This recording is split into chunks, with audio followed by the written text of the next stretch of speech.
नमस्कार दोस्तों, एक बार आपका फिर से स्वागत है स्टडी शॉप पे। आज अपन बात करेंगे फायर एक्सटिंग्विशर के बारे में कि फायर एक्सटिंग्विशर कितने टाइप्स के होते हैं, क्या क्या क्वांटिटी उनकी रहती है और किस हिसाब से कौन सी फायर के ऊपर इनको अपने यूज कर सकते हैं। इसके रिगार्डिंग मैंने पहले भी काफी वीडियो बना रखी है, लेकिन सभी वीडियो मैंने मिक्स कर रखी थी, यानी कि सभी A to Z fire extinguisher के बारे में सिंगल वीडियो मैंने बना रखी है, या जो भी डिटेल मैंने दी है वो सभी की मिक्सअप डिटेल दी है। तो आज अपनी क्या करेंगे, पर्टिकुलर सिंगल फायर एक्सटिंग्विशर के बारे में जानेंगे और उनके रिगार्डिंग मैं आपको बताऊंगा। तो सबसे पहले बात कर लेते हैं फायर एक्सटिंग्विशर के टाइप्स की।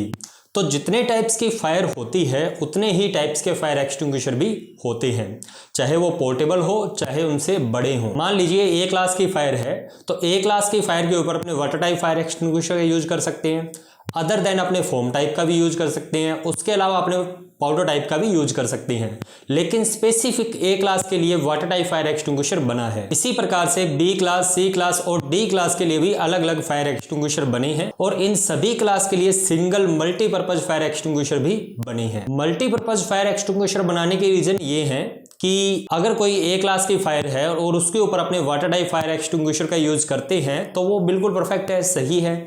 लेकिन अगर वो A क्लास की फायर जो लगी है वो इलेक्ट्रिसिटी के कारण लगी है तो वहां पर अपने इलेक्ट्रिसिटी को कट करने के बाद में water type fire extinguisher use कर सकते हैं। अगर इलेक्ट्रिसिटी कट ना की जाए तब आप अपने वाटर टाइप फायर एक्सटिंग्विशर का यूज नहीं कर सकते, वहां पर अपने को powder type fire extinguisher use करना पड़ेगा, अदर देन अपने को CO2 यूज करना पड़ेगा एज पर कंडीशन और मटेरियल के हिसाब से। उम्मीद करता हूं आपको इन टॉपिक पे नॉलेज तो होगी। अपने आगे इससे बढ़ते हैं और फायर एक्सटिंग्विशर के ऊपर अपने आते हैं।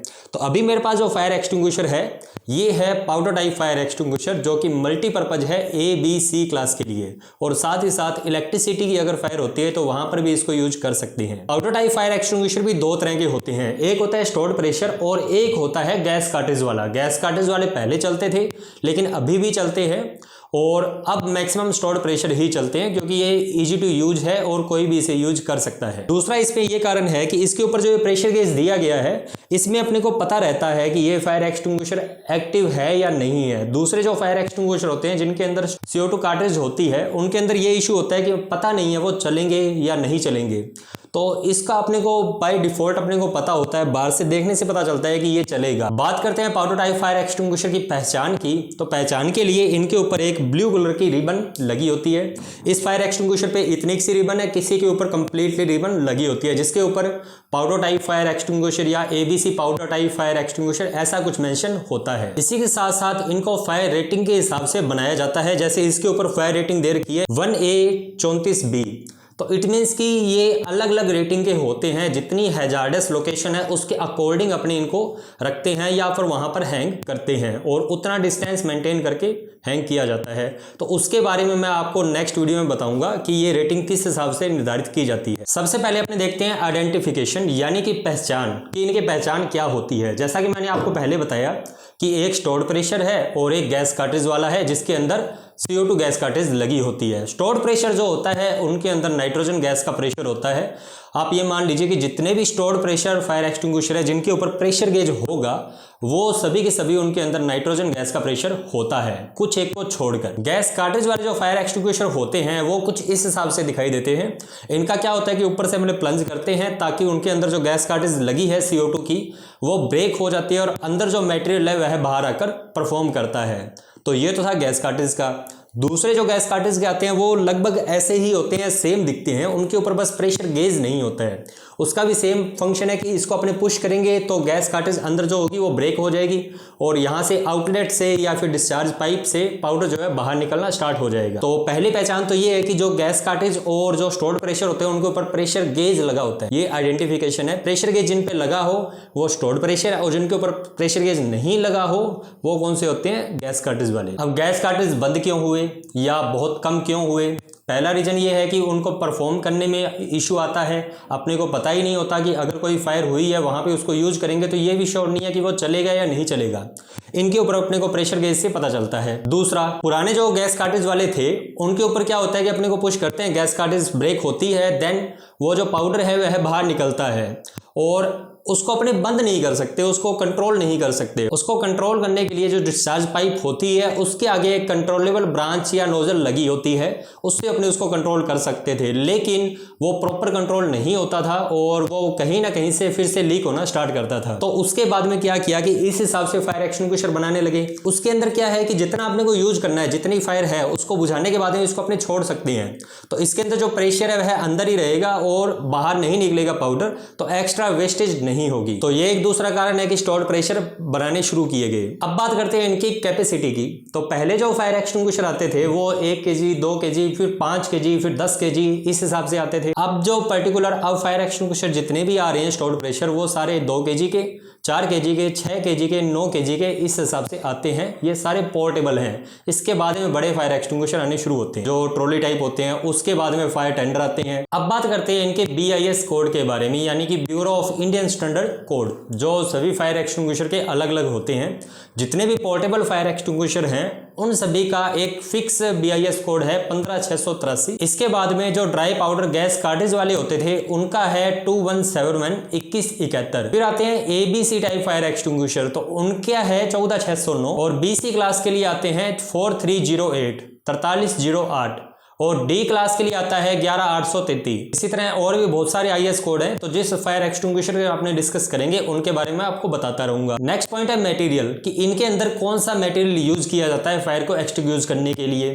तो जो ABC टाइप फायर एक्सटिंग्विशर होते हैं इनके अंदर अपने को monoammonium phosphate powder plus nitrogen gas का प्रेशर डाला जाता है, जिसको अपने परफॉर्म करते हैं, फायर लगती है तब। BC क्लास का जो फायर एक्सटिंग्विशर है उसके अंदर अपने यूज करते हैं सोडियम बाइकार्बोनेट। और D क्लास का जो ड्राई पाउडर है उसके अंदर जो जिस तरह की फायर है उसके अकॉर्डिंग, अब जो मेटल है उसको किस टाइप से बुझाया जाता है उस टाइप का फायर एक्सटिंग्विशर वहां पर यूज करते हैं। तो वहां पर कोई स्पेसिफिक पाउडर नहीं है, वहां पे डिफरेंट टाइप के पाउडर्स होते हैं जिनको अपने यूज करते हैं। नेक्स्ट है इसके अंदर नाइट्रोजन गैस का ही यूज क्यों किया जाता है। तो नाइट्रोजन गैस का इसलिए यूज करते हैं क्योंकि ये ड्राई गैस है और काफी ज्यादा मात्रा में पाई भी जाती है, और दूसरा इससे कोई नुकसान भी नहीं होता है।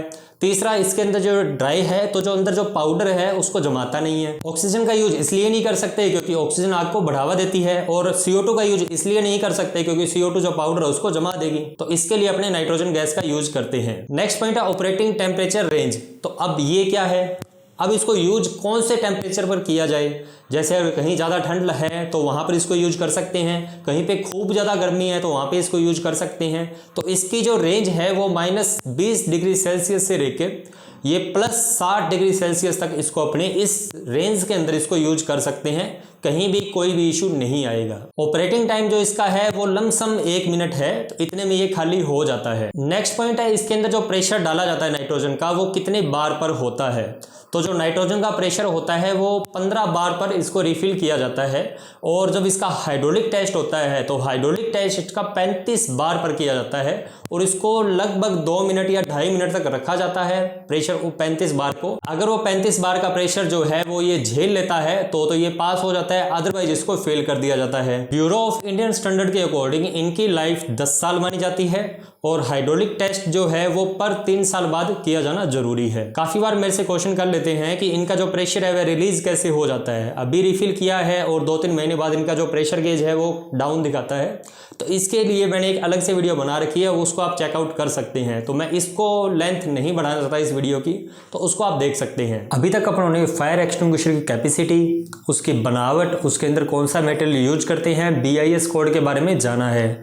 तो अब अपन देखते हैं NFPA के बारे में। NFPA यानी नेशनल फायर प्रोटेक्शन एसोसिएशन, ये क्या करता है कि जितने भी फायर फील्ड के जो भी मटेरियल है, चाहे वो फायर एक्सटिंग्विशर हो, चाहे आग को बुझाने के और तरीके हों, चाहे वो क्लासिफिकेशन हो, ये सारी चीज़ें ये अलग कैटेगरी वाइज डिवाइड की गई है। तो इनके बारे में अपने नेक्स्ट वीडियो में जानेंगे। लेकिन NFPA की अपने बात कर रहे हैं तो फायर एक्सटिंग्विशर के अंदर जो NFPA कोड है वो है NFPA 10।